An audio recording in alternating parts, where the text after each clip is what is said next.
बिस्मिल्लाहिर्रहमानिर्रहीम, अस्सलाम वालेकुम नाजरीन। मैं हूं बाबर हयात और आप देख रहे हैं 24/7 उर्दू न्यूज़ पर बाबर हयात शो।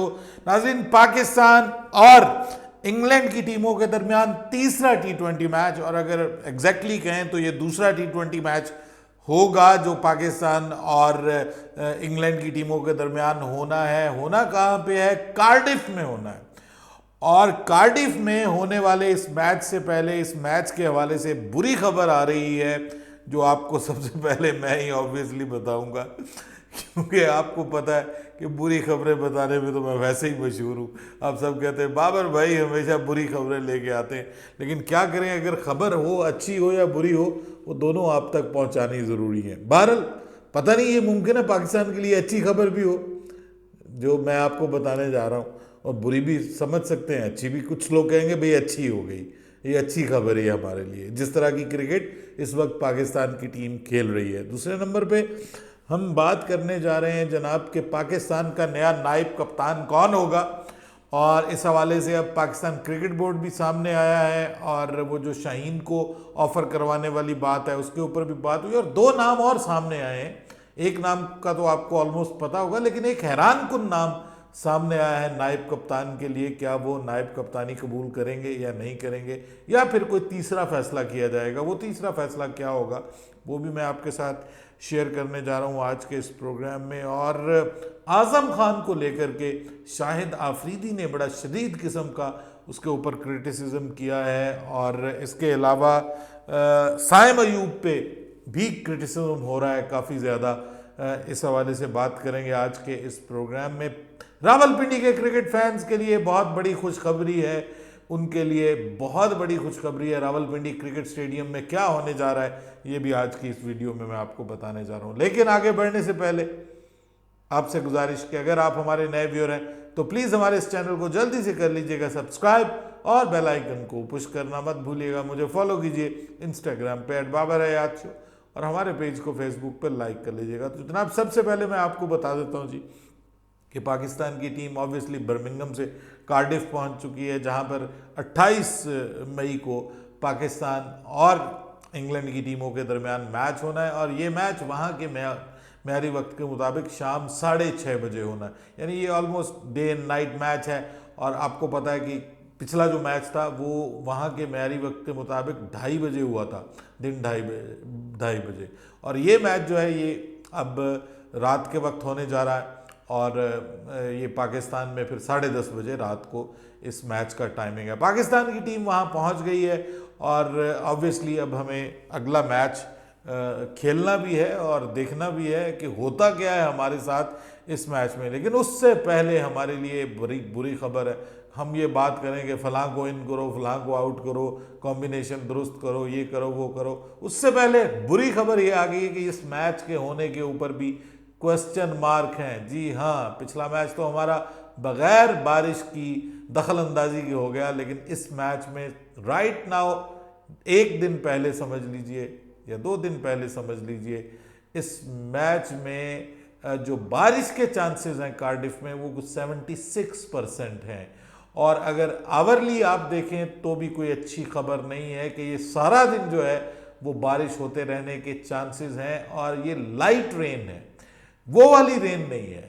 मतलब एक अच्छी खबर ये है कि वो वाली रेन नहीं है कि जो लीड्स में हुई थी कि वहाँ तो हैवी रेन्स बताया जा रहा था और फ्लड की वार्निंग थी। यहाँ पे लाइट रेन्स हैं और शावर्स हैं एक से ज़्यादा बार। सो ये मैच अब होता है नहीं होता है, या बीच में कोई दरमियानी सूरत निकलती है, थोड़ा लिमिटेड ओवर्स का मैच हो जाता है, मज़ीद ओवर कम करके 5 ओवर 10 ओवर्स का मैच होता है। यानी रेन की इंटरप्शन ज़रूर नज़र आ रही है कार्डिफ में, अगर मैं फोरकास्ट की बात करूं। और पिछले मैच का आपको याद होगा, फोरकास्ट मैंने एक हफ्ता पहले आपको बता दिया था, और आपको कहा था पिछले से पिछला मैच जो बारिश की नज़र हुआ, मैंने आपको बताया था कि मौसम वहाँ पे अच्छा नहीं है। लेकिन ये इससे पिछले दिन और इससे अगले दिन, यानी कल और फिर मैच से अगले दिन बारिश नहीं है।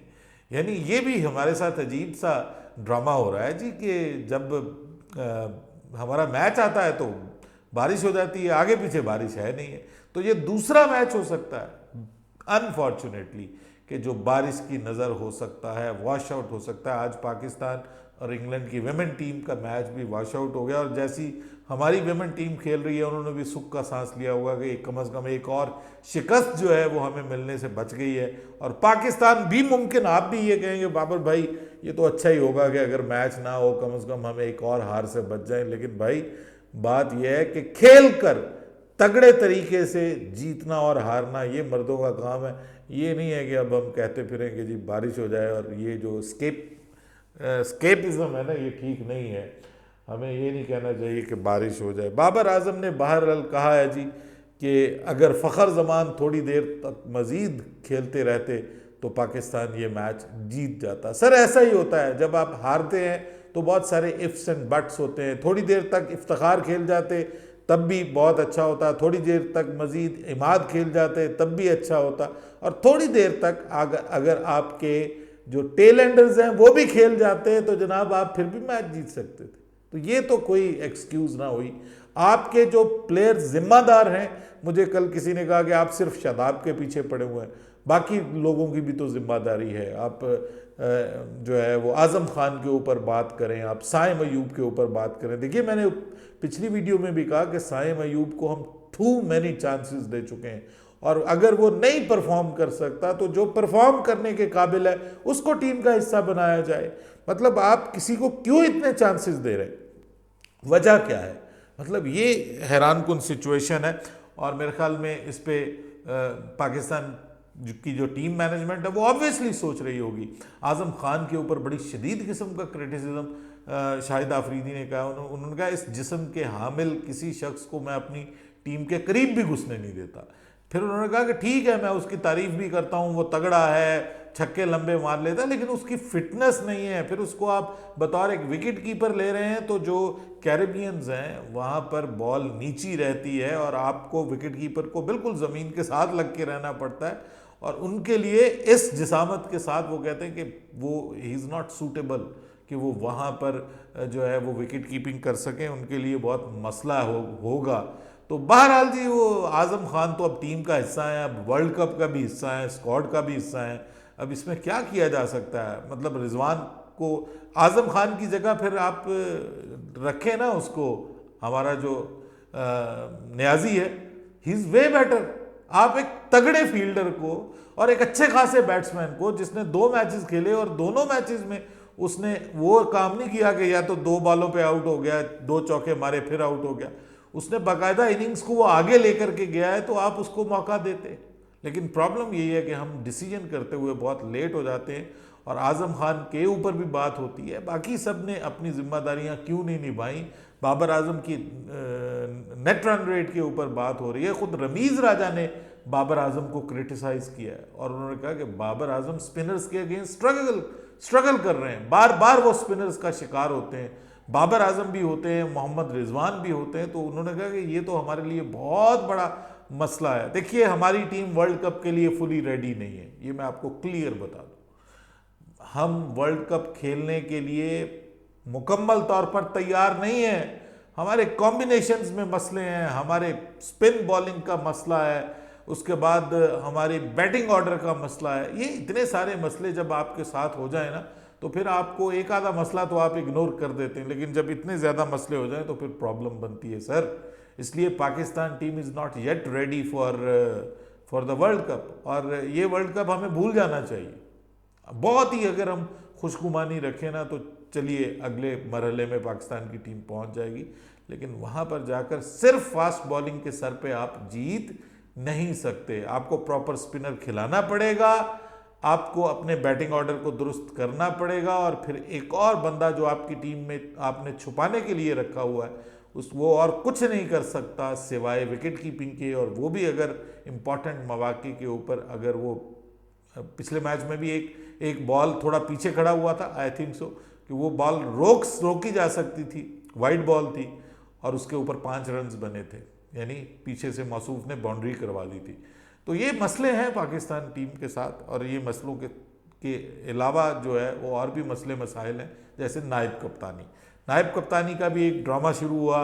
पहले कहा गया कि जी शाहीन शाह अफरीदी जो हैं उनको नायब कप्तान बनने की पेशकश की गई, उन्होंने उस पर इनकार कर दिया। 2 दिन ये खबर चलती रही, अब जाके पीसीबी का रद्द-ए-अमल आया। उन्होंने कहा हम तो रब्ता ही नहीं किया शाहीन शाह अफरीदी से, हमने तो इस हवाले से रब्ता ही नहीं किया।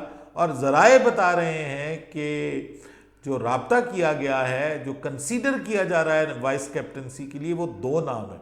एक का नाम है मोहम्मद रिजवान और दूसरे का नाम है इमाद वसीम। मोहम्मद रिजवान की हद तक तो मुझे समझ आती है, इमाद वसीम को नायब कप्तान बनाए हो तो बहुत अच्छी बात है, लेकिन क्या वो भी एक्सेप्ट करेंगे? वो भी कैप्टन्स मटेरियल हैं अपनी जगह पे, और वो कप्तानी कर भी चुके हैं, तो वो बाबर आजम के नीचे नायब कप्तानी कर लेंगे? मुझे मुश्किल लग रहा है। एक ही चॉइस बचती है और वो मोहम्मद रिजवान की सूरत में बचती है। लेट्स सी कि क्या मोहम्मद रिजवान जो है अब ये एक्सेप्ट करते हैं, या फिर एक हैरानकुन चीज़ हो जाती है और इमाद वसीम नायब कप्तानी सेलेक्ट कर लेते हैं। दूसरी जानिब रावलपिंडी के क्रिकेट फैंस के लिए बहुत अच्छी खबर है कि रावलपिंडी क्रिकेट स्टेडियम में पाकिस्तान और इंडिया का मैच आईसीसी एक्सक्लूसिवली दिखाएगा बड़ी स्क्रीन के ऊपर, और वहाँ पर स्टेडियम में आके लोग मैच को ना सिर्फ एंजॉय कर सकते हैं, बल्कि वहाँ पे जो खाबे शाबे हैं उनका भी इंतज़ाम किया जाएगा। और साथ में आप शाहिद आफरीदी से भी मिल सकेंगे, जो कि आईसीसी के T20 वर्ल्ड कप के लिए एम्बेसडर हैं। तो आप शाहिद आफरीदी भाई से भी मिल सकेंगे, आप जो है वो दूसरे प्लेयर से भी बड़े नामों से मिल सकेंगे, और यूं आप एक गेट टुगेदर वहाँ पे होगा रावलपिंडी स्टेडियम में। फैंस एरिना समझ लें, हाँ, फैन पॉइंट, कि जहाँ पर आईसीसी ये पूरी दुनिया में करने जा रही है, मुख्तलिफ शहरों में, दिल्ली में भी एक बनाया जाएगा, इसी तरह दुनिया के दूसरे मुल्कों में जो क्रिकेट से मोहब्बत रखते हैं। तो इस तरह का एक अच्छा प्लान है, it's good.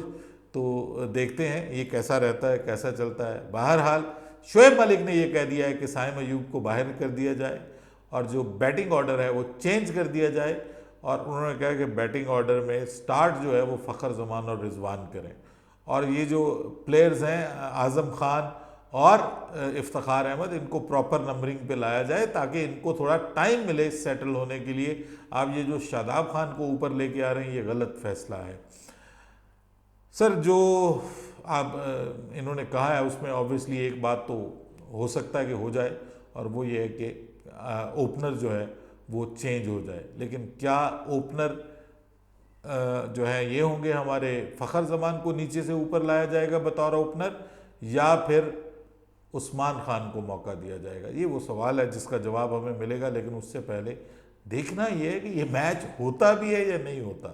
76% chances of rain कोई कम नहीं है।